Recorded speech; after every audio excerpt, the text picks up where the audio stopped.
Hello and welcome to the video on diode transistor logic. This is the logic family which has been under discussion. This is the second logic family we are going to discuss.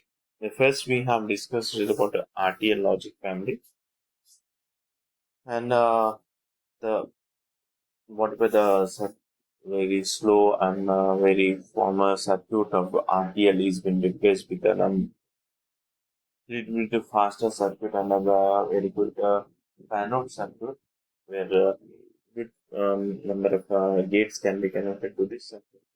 That is nothing but the DTL logic.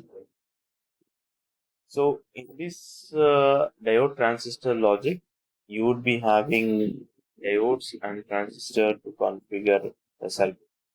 So what the objective of this lecture would be that this lecture will be helping the students to gain knowledge in characteristics and functioning of diode transistor logic family.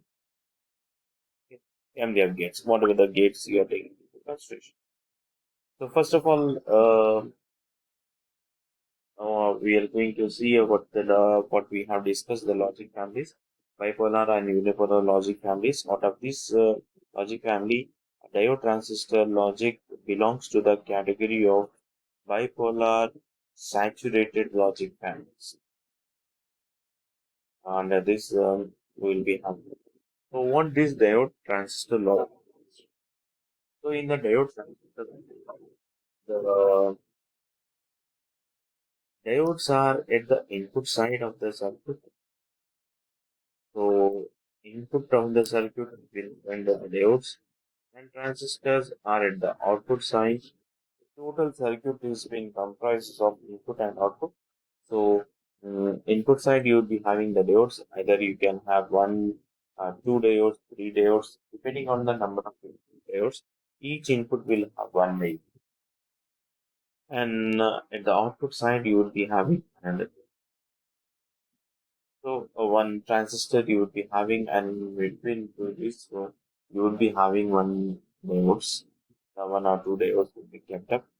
So what is that requirement of these diodes, and if these diodes are not present, what happens? So first, roughly, I will be telling you about the what would be the circuit configuration and how the connection are being given. So here, one thing I wanted to make it clear is that whatever the part is being shown over here, this doesn't belong to the logic circuit of this one. It is only the output part.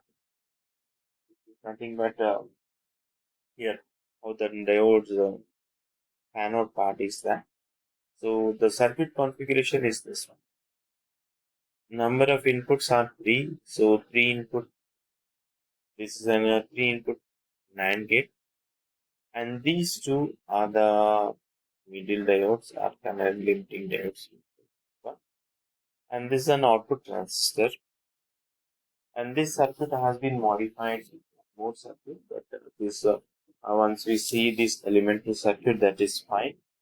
We will get the information on that. Now let's take there would be the cases that when both the inputs are low or all the inputs are low and all the inputs are high, we'll take into consideration one after the other. Now let's take the first case. We'll take the first case like when both the inputs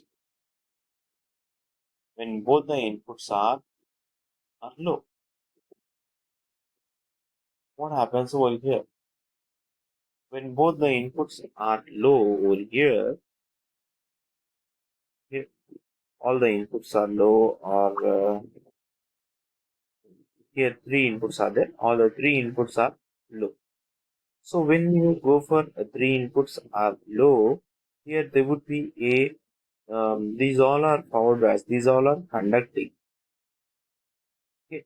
So here what happens is that there would be a path created between these two.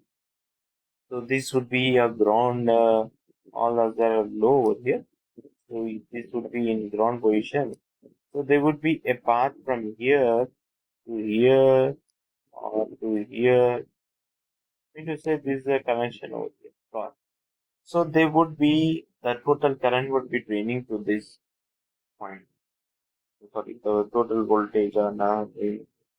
So there won't be any current flowing into the base of this transistor T. There won't be any power supply voltage to this base of this transistor, and this transistor gets off and the output is high. Let's take once again I will come back to this point, but once next level I will take it up. If any one of the input is low or all the inputs are low, you won't be getting any current over here, and there would be there won't be any current and this transistor will be formed.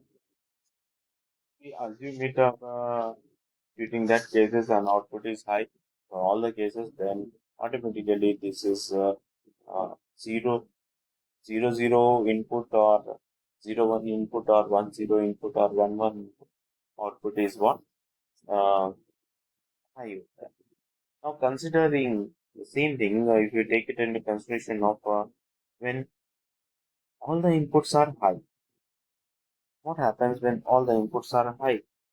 So when all the inputs are high, this then input is high means this is a reverse bias. When it is reverse bias, it assumes that this diode is not at all present and the circuit is this one.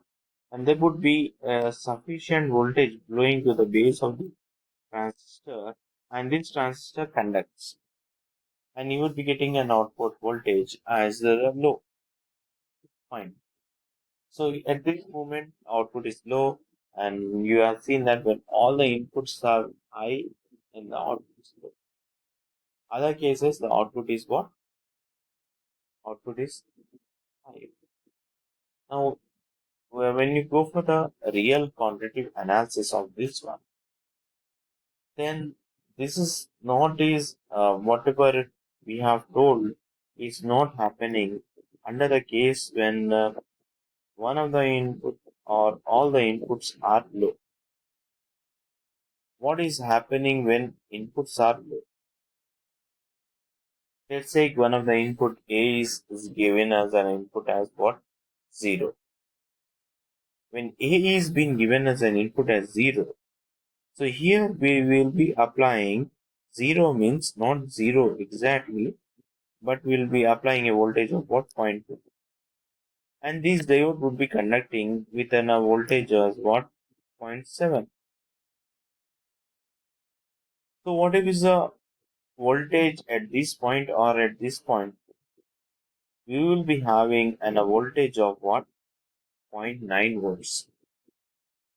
How much? 0.9 volt would be the voltage present at the point P.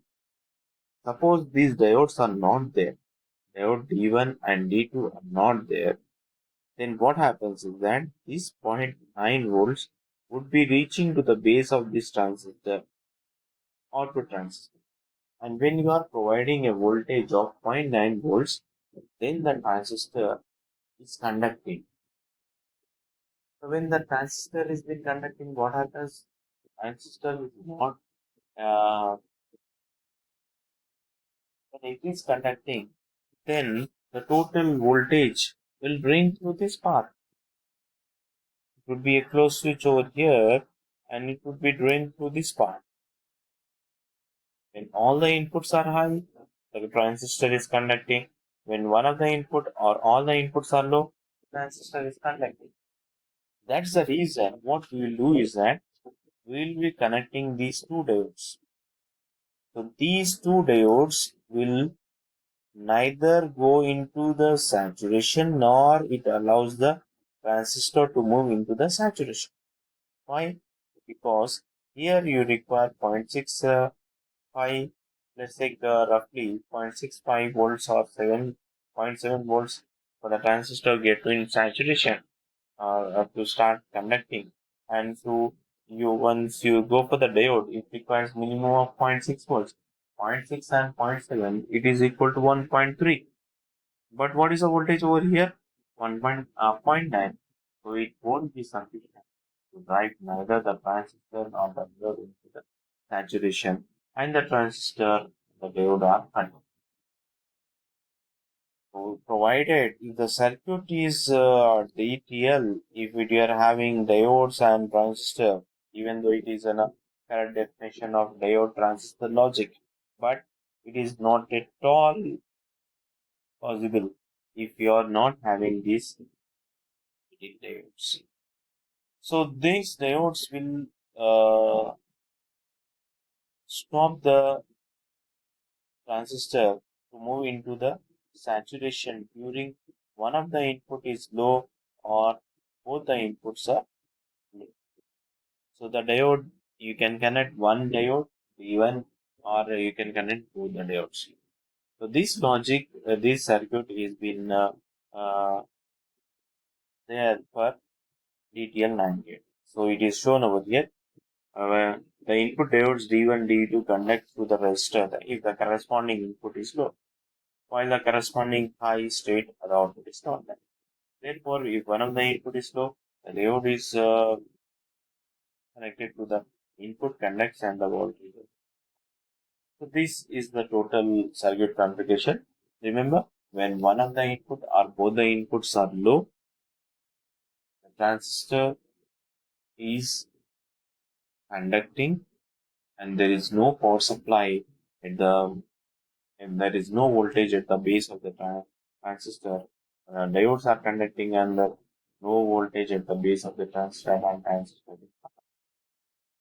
This circuit will be behaving. The circuit shown over here, diode transistor logic, is an DTL 9 gate circuit. Okay. Thank you for watching this video. In the next video, we'll be discussing about what is the disadvantage in diode transistor logic and how is improved in the DTL circuit.